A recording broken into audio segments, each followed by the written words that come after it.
வேர்ல்வின் PVC meta partners அனைவருக்கும் வணக்கம். ரொம்ப நாளைக்கு அப்புறமா பிவிசி மெட்டாவில் நமக்கு புதுசாக ஒரு அப்டேட் வந்து கொடுத்துருக்காங்க. பிவிசி மெட்டாவுடைய சீடு ஃபண்டிங் வெப்சைட்டை ஓப்பன் பண்ணிங்க அப்படின்னா யூசர் வேலட் பேஜில் ஒரு நியூ நோட்டிஃபிகேஷன் வந்து நமக்கு கொடுத்துருக்காங்க.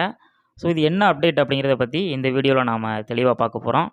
அதுக்கு முன்னாடி பிவிசி மெட்டா லான்ச் ஆகி கிட்டத்தட்ட 600 நாள் வந்து முடிய போகுது. அதாவது பிவிசி மெட்டாவில் சீடு ஃபண்டிங் லான்ச் ஆன டேட் பார்த்தீங்க அப்படின்னா 28/7/2022.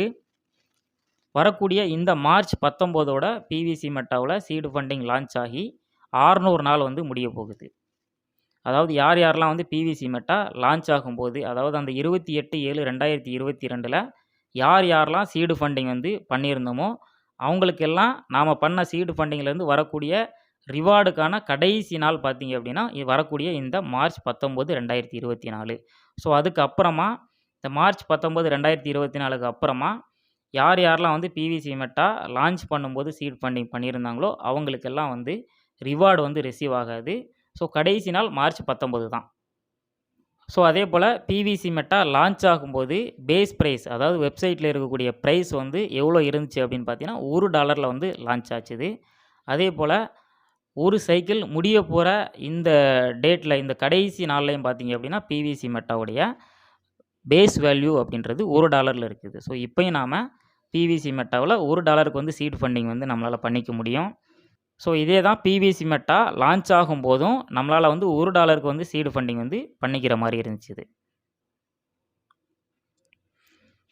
இந்த ஒரு சைக்கிள் அப்படிங்கிறத நான் எப்படி சொல்கிறேன் அப்படின்னு பார்த்தீங்க அப்படின்னா 600 நாள், ஒரு சைக்கிள் அப்படிங்கிறது 600 நாள் ஆகும். அதாவது நாம் இப்போ ஒரு 100 பிவிசி மெட்டாவுக்கு சீடு ஃபண்டிங் பண்ணுறோம் அப்படின்னா நமக்கு 50% ரிவார்டு வந்து ஃப்ரீ டோக்கனாக கிடைக்கும். ஸோ டோட்டலாக அப்போ 150 பிவிசி மெட்டா நமக்கு வந்து ரிசீவ் ஆகணும். இந்த 150 பிவிசி மெட்டாவும் ஒரு நாளைக்கு வந்து 0.25% வீதத்தில் நமக்கு டெய்லி ஸ்டாக்கிங் ரிவார்டாக ரிசீவ் ஆகிட்டுருக்கும். அப்படி ரிசீவ் ஆகும்போது இந்த 150 பிவிசி மெட்டா நமக்கு கிடைக்கிறதுக்கு எவ்வளோ நாள் ஆகும் அப்படிங்கிறது தான் ஒரு சைக்கிள். இந்த 150 பிவிசி மெட்டாவும் ரிசீவ் ஆகிறதுக்கு 600 நாள் ஆகும். ஸோ இதை தான் ஒரு சைக்கிள் அப்படின்னு நாம் சொல்லுவோம். இதே போல் நீங்கள் எவ்வளோ ஸ்டாக்கிங் பண்ணாலும் சரி, 1000 பிவிசி மெட்டா பண்ணாலும் சரி, இல்லை 2000 பிவிசி மெட்டா நீங்கள் ஸ்டாக்கிங் பண்ணாலும் சரி, அது உங்களுக்கு ரிசீவ் ஆகிறதுக்கு 600 நாள் ஆகும். என்றைக்கு நீங்கள் சீடு ஃபண்டிங் பண்ணியிருக்கீங்களோ அன்னையிலேருந்து 600 நாளைக்குள்ளே உங்களுக்கு டோட்டல் பிவிசி மெட்டாவும் நமக்கு வந்து ரிசீவ் ஆகிருக்கும். ஸோ இதை தான் ஒரு சைக்கிள் அப்படின்னு நாம் சொல்கிறோம். ஸோ அப்போ இந்த ஒரு சைக்கிள் முடிய போகிற டைமில் பார்த்தீங்கன்னா பிவிசி மெட்டாவுடைய பேஸ் ப்ரைஸ் வந்து $1 இருக்குது. அதே போல் மார்க்கெட் ப்ரைஸ் பார்த்திங்க அப்படின்னா $0.5 இன்றைக்கி வந்து இருக்குது. ஸோ எப்படி பிவிசி மெட்டா லான்ச் ஆகும்போது $1 லான்ச் ஆச்சுதோ, ஸோ அதே போல் அதே ப்ரைஸில் இப்போயும் நமக்கு இருக்குது. ஸோ லான்ச் ஆகும்போது $1 லான்ச் பண்ணாங்க. அப்படியே வந்து சீடு ஃபண்டிங் நடக்கும்போது பார்த்தீங்க அப்படின்னா படிப்படியாக சீட் ஃபண்டிங் நடக்க அதே போல் டோக்கன் ஃபார்மிங் நடக்க இந்த பிவிசி மெட்டாவுடைய பேஸ் ப்ரைஸ் அப்படிங்கிறது பார்த்தீங்கன்னா இன்க்ரீஸ் ஆகிட்டே இருந்தது. அதாவது $12 வரைக்கும் பார்த்தீங்க அப்படின்னா இன்க்ரீஸ் ஆகிருக்குது. ஸோ வந்திருக்கக்கூடிய இந்த அப்டேட்டும் பார்த்தீங்க அப்படின்னா பிவிசி மெட்டாவுடைய பேஸ் ப்ரைஸை இன்க்ரீஸ் பண்ணுறதுக்கான ஒரு அப்டேட். ஸோ எப்படி நம்ம ஸ்டார்டிங்கில் வந்து பிவிசி மெட்டாவுடைய ப்ரைஸ் வந்து சீடு ஃபண்டிங் பண்ண இன்க்ரீஸ் ஆச்சுதோ, அதே போல் இந்த அப்டேட் ஸ்டார்ட் ஆகும்போது, அதாவது எப்போ ஸ்டார்ட் பண்ணுறதா சொல்லியிருக்காங்க அப்படின்னா 1 மார்ச் 2024, கிட்டத்தட்ட இன்றைக்கி நமக்கு பார்த்தீங்க அப்படின்னா 28 பிப்ரவரி ஆயிடுச்சு. கிட்டத்தட்ட இன்னும் ஒரே நாள் தான், நாளைக்கு மட்டும்தான். நாளை கழிச்சு 1 மார்ச் 2024 இந்த அப்டேட் வந்து நமக்கு ஸ்டார்ட் ஆக போகுது. ஸோ அதனால் பேஸ் ப்ரைஸ், பிவிசி மெட்டாவுடைய பேஸ் ப்ரைஸ் வந்து இன்க்ரீஸ் ஆகிறதுக்கான வாய்ப்பு இருக்குது. ஸோ பிவிசி மெட்டாவுடைய பேஸ் ப்ரைஸை இன்க்ரீஸ் பண்ணக்கூடிய ஒரு அப்டேட் தான் இந்த update. So base price increase ஆகும்போது ஆட்டோமேட்டிக்காக மார்க்கெட் ப்ரைஸும் இன்க்ரீஸ் ஆகிறதுக்கான வாய்ப்பு வந்து அதிகமாக இருக்குது. ஸோ ஏற்கனவே ஒரு நோட்டிஃபிகேஷனில் நமக்கு ஆல்ரெடி கொடுத்துருந்தாங்க. பிவிசி மெட்டாவுடைய பேஸ் ப்ரைஸ் அப்படிங்கிறது சீடு ஃபண்டிங், டோக்கன் ஃபார்மிங்கை பொறுத்து மாறுபடும் அப்படிங்கிறத தெளிவாக சொல்லியிருந்தாங்க. ஸோ அதே போல் இன்னொரு விஷயம் நமக்கு நோட்டிஃபிகேஷனில் தெளிவாக கொடுத்துருந்தாங்க. அதாவது பிவிசி மெட்டாவுடைய ப்ரைஸ் வந்து கூடிய சீக்கிரத்தில் டபுள் டிஜிட் ஆக போகுது அப்படிங்கிறத சொல்லியிருந்தாங்க. அதாவது டபுள் டிஜிட் அப்படின்னா, ஸோ இப்போ பிவிசி மெட்டாவுடைய ப்ரைஸ் வந்து சிங்கிள் டிஜிட்டில் இருக்குது. ஸோ டபுள் டிஜிட் அப்படிங்கிறது 10க்கு மேலே வந்து பிவிசி மெட்டாவுடைய ப்ரைஸ் வந்து ஆக போகுது. அதாவது $10 அப்படி இல்லைனா $10 விட அதிகமாக எவ்வளோ வேணாலும் போகலாம். ஸோ அதையும் நமக்கு நோட்டிஃபிகேஷனில் ஆல்ரெடி கொடுத்துருந்தாங்க. ஸோ இப்போ வந்திருக்கக்கூடிய இந்த அப்டேட் பார்த்தீங்க அப்படின்னா பிவிசி மெட்டாவுடைய பேஸ் ப்ரைஸை இன்க்ரீஸ் பண்ணுறதுக்கான ஒரு அப்டேட்டு. ஸோ இந்த அப்டேட்டில் என்ன கொடுத்துருக்காங்க அப்படிங்கிறத நாம் இப்போ தெளிவாக பார்க்கலாம். ஸோ வந்திருக்கக்கூடிய இந்த நியூ அப்டேட்டில் பார்த்தீங்கன்னா 3 பாயிண்ட் வந்து கொடுத்துருக்காங்க. இதில் பார்த்தீங்கன்னா ஃபஸ்ட் பாயிண்ட் இருக்குது, அடுத்து பார்த்தீங்கன்னா செகண்டாக ஒரு பாயிண்ட் இருக்குது, அடுத்து 3வதாக ஒரு பாயிண்ட் இருக்குது. ஸோ இப்போ ஃபஸ்ட்டில் இருக்கிற பாயிண்டில் என்ன கொடுத்துருக்காங்க அப்படிங்கிறத நான் சொல்லிடுறேன். ஸோ இதில் என்ன சொல்லியிருக்காங்கன்னா, new seed funding token farming சம்மந்தமான ஒரு அப்டேட் தான் இந்த ஃபஸ்ட்டு பாயிண்டில் வந்து கொடுத்துருக்காங்க. அதாவது புதுசாக சீடு ஃபண்டிங் பண்ணுறவங்க, அதே போல் டோக்கன் ஃபார்மிங் பண்ணுறவங்களுக்கான ஒரு அப்டேட் வந்து இதில் கொடுத்துருக்காங்க. ஸோ இதில் என்ன சொல்லியிருக்காங்க அப்படின்னா, பிவிசியும் நாம் யூஎஸ்டிடியையும் டைரெக்டாக வந்து நாம் சீடு ஃபண்டிங் டோக்கன் ஃபார்மிங் பண்ண முடியும் அப்படிங்கிறத சொல்லியிருக்காங்க. அதாவது நாம் பிவிசியோவோ இல்லை யூஎஸ்டிடியோவோ டைரெக்டாக நம்மளுடைய கனெக்டட் வாலெட்டில், அதாவது ட்ரஸ்ட் வாலெட்டில் வச்சுக்கிட்டே வந்து நாம் சீடு ஃபண்டிங் டோக்கன் ஃபார்மிங் புதுசாக வர்றவங்க பண்ண முடியும் அப்படிங்கிறத சொல்லியிருக்காங்க. ஸோ இது வந்து ஆல்ரெடி இருக்கிறவங்களுக்கு சொல்லலை, புதுசாக for new seed funding and token farming. அதாவது புதுசாக சீடு ஃபண்டிங் பண்ணுறவங்களும் டோக்கன் ஃபார்மிங் பண்ணுறவங்களும் கனெக்டட் வாலெட்டில் இருக்கக்கூடிய பிவிசி யூஎஸ்டிடி மூலமாக பண்ண முடியும் அப்படிங்கிறத சொல்லியிருக்காங்க. இதுக்கு முன்னாடி நாம் இப்போ டோக்கன் ஃபார்மிங் வந்து நாம் டைரெக்டாக ட்ரஸ்ட் வாலெட்டில் பிவிசி வச்சு பண்ணிகிட்ருக்குறோம். அதே போல் அதர்ஸ் அப்படிங்கிற ஒரு ஆப்ஷன் மூலமாகவும் பண்ணிகிட்ருக்கோம். அதே போல் சீடு ஃபண்டிங்கும் நம்மளுடைய யூசர் வாலெட்டுக்கு யூஎஸ்டிடியை கொண்டு வந்து தான் பண்ணிகிட்ருக்கோம். அதுவும் பார்த்திங்கன்னா யூசர் வாலெட்டுக்கு யூஎஸ்டிடியை கொண்டு வந்ததுக்கு அப்புறம் தான் நாம் அதர்ஸ்க்கும் வந்து பண்ணி கொடுக்க முடியும்.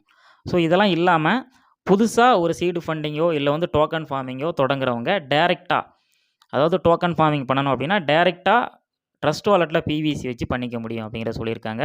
அதே போல் சீடு ஃபண்டிங் பண்ணணும் அப்படின்னாலும் டைரெக்டாக ட்ரஸ்ட் வாலெட்டில் யூஎஸ்டிடி வச்சு பண்ணிக்க முடியும் அப்படிங்கிறத சொல்லியிருக்காங்க. அதே போல் இன்னொரு விஷயம் பார்த்திங்க அப்படின்னா இதில் கொடுத்துருக்காங்க. அதாவது நமக்கு வரக்கூடிய ஸ்டாக்கிங் ரிவார்டையும் சீடு ஃபண்டிங்கும் டோக்கன் ஃபார்மிங்கும் புதுசாக வரவங்க பண்ணிக்கலாம் அப்படிங்கிறத சொல்லியிருக்காங்க. இந்த ஸ்டாக்கிங் ரிவார்டு அப்படிங்கிறது சீட் ஃபண்டிங்கில் நமக்கு வரக்கூடிய ரிவார்டு. ஸோ இந்த சீடு ஃபண்டிங் அப்படிங்கிறத கிளிக் பண்ணோம் அப்படின்னா அதில் நமக்கு டெய்லி ரிவார்டாக வந்து ரிசீவ் ஆகும். எவ்வளோ நாம் ஸ்டாக்கிங் பண்ணியிருக்கோமோ அதிலேருந்து 0.25% வந்து நமக்கு டெய்லி ரிவார்டாக வந்து ரிசீவ் ஆகும். அப்படி வரக்கூடிய ரிவார்டையும் நாம் நியூ சீட் ஃபண்டிங் டோக்கன் ஃபார்மிங்காக யூஸ் பண்ணிக்க முடியும் அப்படிங்கிறத சொல்லியிருக்காங்க. சீடு ஃபண்டிங் அப்படிங்கிறத கிளிக் பண்ண உடனே பார்த்திங்கன்னா ஸ்டாக்கிங் ரிப்போர்ட் வந்து நமக்கு ஓப்பன் ஆகும். இதில் எவ்வளோ ஸ்டாக்கிங் ஆகிருக்கு அப்படிங்கிறது நமக்கு காட்டும். அதே போல் எவ்வளோ ஸ்டாக்கிங் ரிவார்டை வந்து நமக்கு ரிசீவ் ஆகிருக்கு அப்படிங்கிறது இதில் காட்டும்.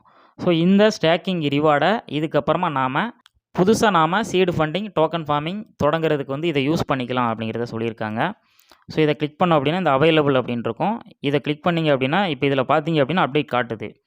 இதில் என்ன சொல்லியிருக்காங்க அப்படின்னா, இது வந்து இப்போதைக்கு ரெடி பண்ண முடியாது. இந்த அவைலபிள் சீட் ரிவார்டை, இந்த ஸ்டாக்கிங் ரிவார்டை இப்போதைக்கு ரெடி பண்ண முடியாது. கூடிய சீக்கிரத்தில் நியூ ஆப்ஷன் வந்து இதில் வந்து இன்ட்ரோடியூஸ் ஆகும் அப்படிங்கிறது, புது ஆப்ஷன் வந்து கொண்டு வர போகிறாங்க அப்படிங்கிறத இதில் வந்து தெளிவாக சொல்லியிருக்காங்க. ஸோ இந்த இப்போ பார்த்தீங்க அப்படின்னா இந்த அவைலபிளில் இருக்கக்கூடிய அந்த ஸ்டாக்கிங் ரிவார்டை வந்து நாம் ரெடி பண்ண முடியாது. ஸோ இதில் புதுசாக ஒரு ஆப்ஷன் வந்து நமக்கு வரப்போகுது அப்படிங்கிறத சொல்லியிருக்காங்க. ஸோ அதுதான் இந்த சீடு ஃபண்டிங் டோக்கன் ஃபார்மிங் பண்ணுற மாதிரியான ஒரு அப்டேட் வந்து இதில் வரதுக்கு வாய்ப்பு இருக்குது. ஸோ டைரெக்டாக நாம் இதிலேருந்து சீடு ஃபண்டிங்கோ இல்லை டோக்கன் ஃபார்மிங்கோ பண்ணிக்க முடியும் அப்படிங்கிற ஒரு ஆப்ஷன் வந்து இதில் வரதுக்கான வாய்ப்பு இருக்குது. ஸோ இதை தான் பார்த்தீங்கன்னா ஃபஸ்ட்டு பாயிண்டில் வந்து தெளிவாக கொடுத்துருக்காங்க. அடுத்து 2வது பாயிண்டில் என்ன கொடுத்துருக்காங்க அப்படிங்கிறத நாம் பார்க்கலாம். ஸோ அடுத்ததான் இந்த 2வது பாயிண்டில் என்ன சொல்லியிருக்காங்க அப்படின்னா, நமக்கு வரக்கூடிய இந்த பிவிசியவும் அடுத்து பார்த்திங்கன்னா யூஎஸ்டிடி பேலன்ஸை நாம் யூசர் வேலெட்லேயே வந்து யூஸ் பண்ண முடியும் அப்படிங்கிறத சொல்லியிருக்காங்க. இது கூடிய சீக்கிரத்தில் நமக்கு வந்து வரக்கூடிய அந்த பிவிசி யூஎஸ்டிடி எல்லாமே வந்து நம்ம யூசர் வேலெட்டில் வச்சு யூஸ் பண்ண முடியும் அப்படின்னு சொல்லியிருக்காங்க. அதை வெளியே கொண்டு வர வேண்டிய அவசியம் இருக்காது அப்படிங்கிறதையும் இதில் சொல்லியிருக்காங்க. அதாவது இந்த பிவிசி யூஎஸ்டிடிலாம் யூசர் வேலெட்டில் எந்த இடத்துல இருக்கும் அப்படின்னு பார்த்தீங்கன்னா, இப்போ இந்த இடத்துல சீடு ஃபண்டிங்கோட யூசர் வேலெட்டில் பார்த்தீங்க அப்படின்னா யூஎஸ்டிடி இருக்கும். ஸோ இதில் யூஎஸ்டிடியை நாம் மெயின்டைன் பண்ணுவோம். அதே போல் டோக்கன் ஃபார்மிங் உள்ளே போனால் அதில் ஒரு யூசர் வேலெட் இருக்கும். அந்த யூசர் வேலெட்டில் பார்த்தீங்க அப்படின்னா பிவிசி மெட்டாவை வந்து நாம் யூஸ் பண்ணிகிட்ருப்போம். ஸோ இது எல்லாத்தையுமே இந்த பிவிசியவும் இந்த யூஎஸ்டிடியவும் நம்ம ட்ரஸ்ட் வாலெட்டுக்கு, அதாவது கனெக்டட் வாலெட்டுக்கு கொண்டு வர வேண்டிய அவசியம் ஏற்படாது, அவசியம் இருக்காது அப்படிங்கிறத சொல்லியிருக்காங்க. ஸோ இப்போ இது பார்த்திங்கன்னா டோக்கன் ஃபார்மிங்கோட யூசர் வாலெட், இதில் நாம் பிவிசி மெட்டாவை யூஸ் பண்ணிகிட்ருப்போம். ஸோ சீடு ஃபண்டிங்கோட யூசர் வாலெட்டில் யூஎஸ்டிடியை நம்ம யூஸ் பண்ணிகிட்ருப்போம்.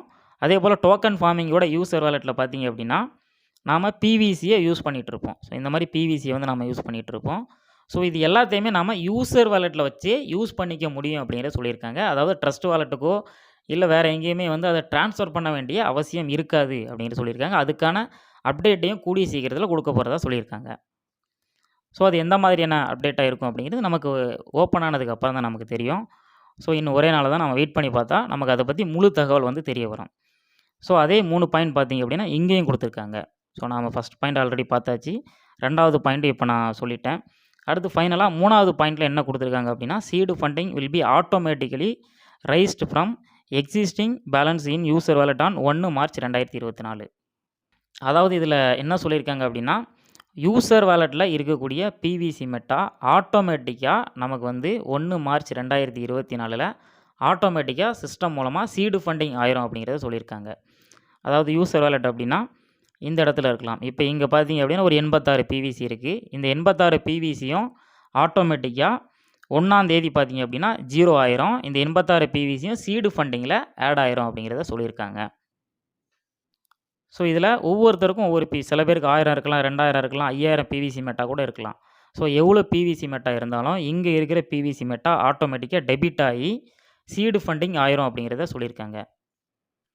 ஸோ இங்க இருக்கிறது மட்டும் இல்லாம, நமக்கு வரக்கூடிய ஸ்டேக்கிங் ரிவார்டுலேருந்து, அதாவது சீடு ஃபண்டிங்லேருந்து நமக்கு ஸ்டேக்கிங் ரிவார்டு வந்து ரிலீஸ் ஆகும். அந்த ஸ்டேக்கிங் ரிவார்டுல எது இருந்தாலும், அதுவும் வந்து டைரக்ட்டா சீடு ஃபண்டிங் ஆகுறதுக்கு வாய்ப்பு இருக்கு. ஸோ அது எந்த இடத்துல இருக்குது அப்படிங்கிறத நான் சொல்லிடுறேன்.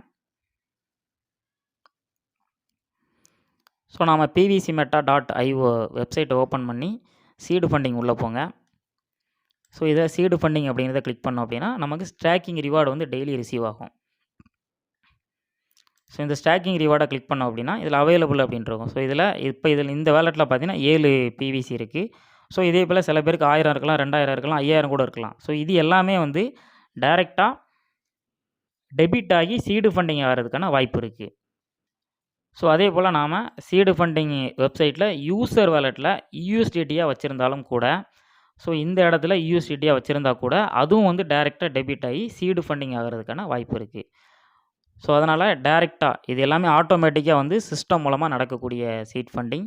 ஸோ இத நாம மேனுவலா பண்ண வேண்டிய அவசியம் இருக்காது. ஸோ எல்லாரும் இப்பயே வந்து நோட் பண்ணிக்கோங்க. உங்களுடைய வாலெட்ல இந்த இடத்துல நான் சொன்ன இந்த 3 இடத்துல எவ்வளோ வந்து நீங்க பேலன்ஸ் வந்து எவ்வளோ வச்சிருக்கிறீங்க அப்படிங்கிறத நோட் பண்ணிக்கோங்க. ஸோ இந்த இடத்துல யூஎஸ்டிடி எவ்வளோ இருக்கு அப்படிங்கிறத பார்த்துக்கோங்க. அதேபோல ஸ்டேக்கிங் ரிவார்டு வந்து உங்களுக்கு எவ்வளோ அவைலபிள்ல இருக்கு அப்படிங்கிறத நோட் பண்ணிக்கோங்க. அதே மாதிரி யூசர் வாலெட்ல டோக்கன் ஃபார்மிங்கில போயிட்டு யூசர் வாலெட்ல எவ்வளோ பிவிசி மெட்டா உங்களுக்கு இருக்கு அப்படிங்கிறதையும் நோட் பண்ணி வச்சுக்கோங்க. ஸோ 1 மார்ச் 2024க்கு அப்புறமா இது எல்லாமே வந்து டெபிட் ஆகி ஆட்டோமேட்டிக்கா சீடு ஃபண்டிங் ஆகுறதுக்கான வாய்ப்பு இருக்கு. ஸோ அத தான் இந்த 3வது பாயிண்ட்ல வந்து தெளிவா சொல்லியிருக்காங்க.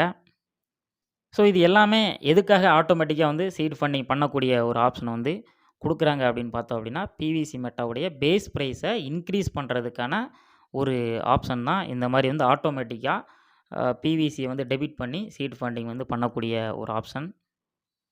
வரக்கூடிய மார்ச் 19, 2024ஓட சீட் ஃபண்டிங்கோட ஒரு சைக்கிள் பார்த்தீங்க அப்படின்னா, பிவிசி மெட்டாவுல முடியப் போகுது.